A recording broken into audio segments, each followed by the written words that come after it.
and welcome to episode 2 of The Adventures of Abernathy Franklin.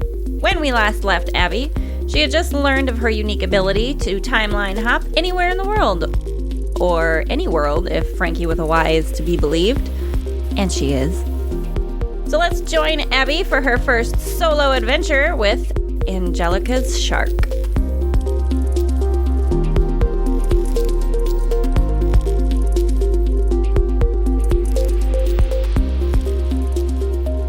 There's nothing like the sea for soothing the nerves, I thought to myself as I sipped a strengthening cup of morning tea. I was relaxing on the veranda. Or is it a balcony? Raised type of thing. You know, full of outdoor lounge furniture and overlooking this lovely golden beach in a menacing sort of way. Having recently met myself, absolutely in the extra-dimensional flesh and not metaphorically on some head-shrinking doctor's chaise sofa, I had found myself stepping out of my living room and into a rather long overdue bit of respite from ye old 9-to-5 prison sentence. I wasn't entirely sure where I was, but if I had to hazard a guess, I would presume I had dimension hopped into some version of Earth in what I imagine to be some version of the south of France.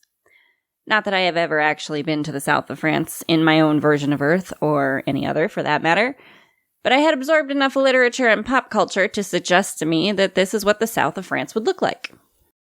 Anyway, as I say, I was relaxing on the veranda, actually on a chaise sofa of sorts, as luck would have it, but sans medical physician. And I was absently observing the bathing suit-clad beach strollers and swimmers this pleasantly warm AM, and rather enjoying the salt air. I interested myself in the conversation of a young couple, carried upon the breeze as it were, to my resting spot. "Darling, won't you join me?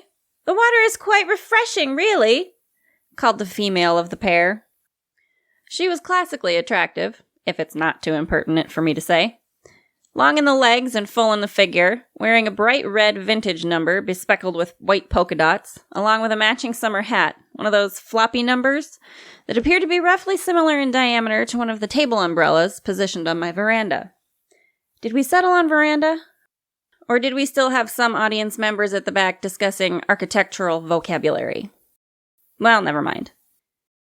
"Darling, really, come in, you'll enjoy it," came the young woman's voice again. Was the feeble, wordless reply of her male counterpart. He was lounging up the beach a space with his face buried in a book. I took it as read that whatever he sat poring over must have been quite the juicy little novella or spine-tingling thriller. After all, if it weren't, I think I would be more than a little offended on behalf of the swimming pin-up girl trying to goad him into the water. And then again, upon closer inspection of this pale bookworm, I told myself the poor fellow must be some variety of delicate and moneyed stock, with no spine for the great salt waves, and perhaps no spine for any red and white polka-dotted pin-up girl, swimming or otherwise. I do believe the scene I am about to detail for my public will only give further evidence to support this theory of mine. For some little time, the young lady continued to espouse the merits of dipping one's toes in the sea and otherwise making her best efforts to cajole her beloved into leaving his book and chair in favor of joining her, when all of a sudden, the young woman snapped into a terrified screaming fit, the likes of which Alfred Hitchcock himself would have coveted for his own films, and her words became a bit difficult to discern for a moment. "Angelica, really, is this necessary?" her limp and lazy partner oozed as he sat up half-heartedly and dangled his book away from his face in clear annoyance.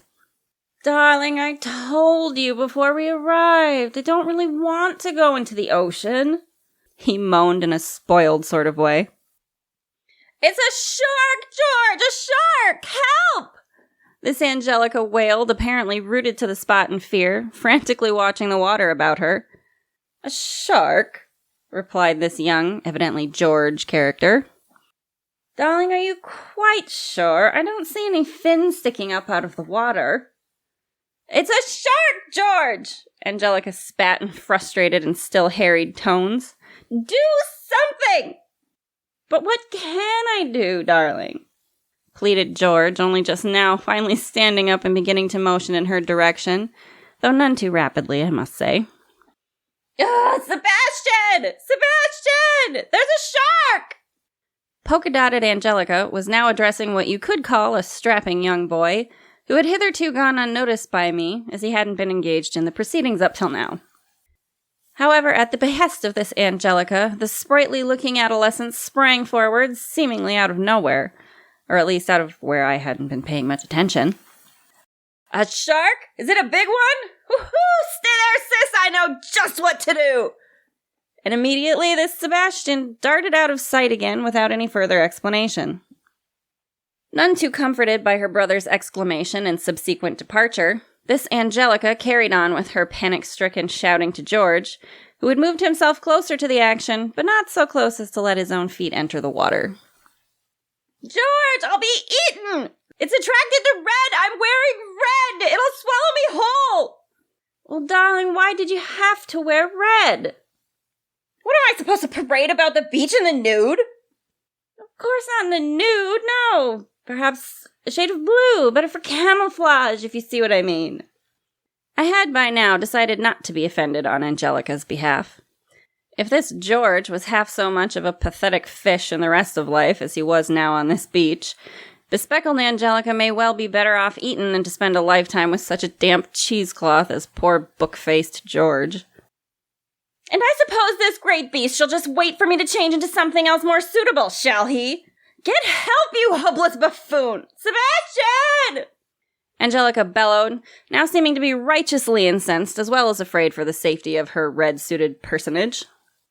Returning from I know not where, the retreated hero Sebastian returned with what he had evidently determined to be the right stuff. And mark my astonishment, as I watched this accursed Sebastian twerp produce from thin air, or perhaps a side pocket out of my eyeline, a whopping ruddy stick of dynamite, which, until that moment, I had only ever seen in happily violent cartoons. "What on earth do you propose to do with that?"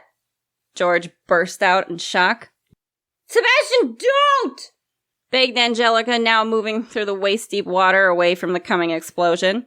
The shark, if there ever was a shark, for the nonce, had become somewhat of a side issue. "Sebastian, no!"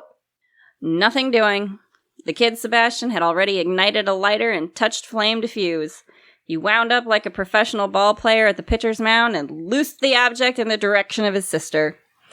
A shrieking Angelica dived below the surface and away from the explosive just soon enough to avoid loss of limb. There was the devil of a bang, and geysers of watery debris issued skyward and came splashing down upon all and sundry. Self, having ducked down behind my ample outdoor furniture for preservation, rose to see a soaking wet, blustering Angelica hauling herself up onto the beach, seemingly without grievous injury, but certainly the worse for wear, with Sebastian running to the rescue and darling George bringing up the rear. The entire commotion was drawing a small crowd, issuing forth a good deal of shouting from all sides in varying degrees of, "What's all this? My God, are you all right? What the bloody hell are you playing at?"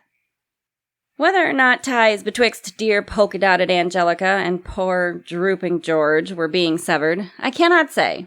Nor can I confirm or deny whether the creature from the deep got it in the gills, nor, in fact, whether there had been any gills to be gotten at all.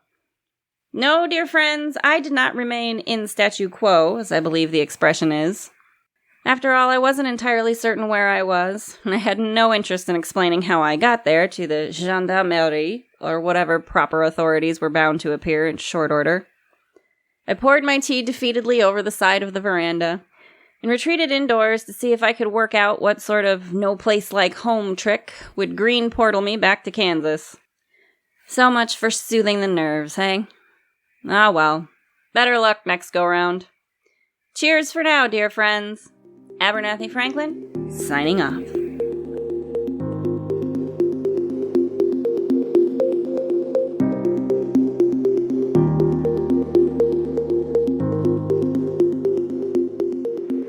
Bonjour, mes amis. That's a French hello. Thank you, Google. Thank you for listening to episode 2 of The Adventures of Abernathy Franklin. I have roughly 6 more episodes from here sketched out so far, so go get on my Patreon and support my nonsense. Why not? Mine's as good as anyone else's. That's patreon.com/AbernathyFranklin. You can find me, Haleigh Overseth, creator of this wonderful podcast, on Instagram and TikTok as h.overseth. That's H for Haleigh, .like.com, Overseth. Over like on top of, Seth like Seth Green. That sounded kind of dirty, but whatever, there it is. Also check out my WaresbyFranki, that's Frankie with an I, Etsy shop. I've got a link tree on my TikTok and my Instagram that'll get you there if you can't find it, where I create visual nonsense that I think is fun.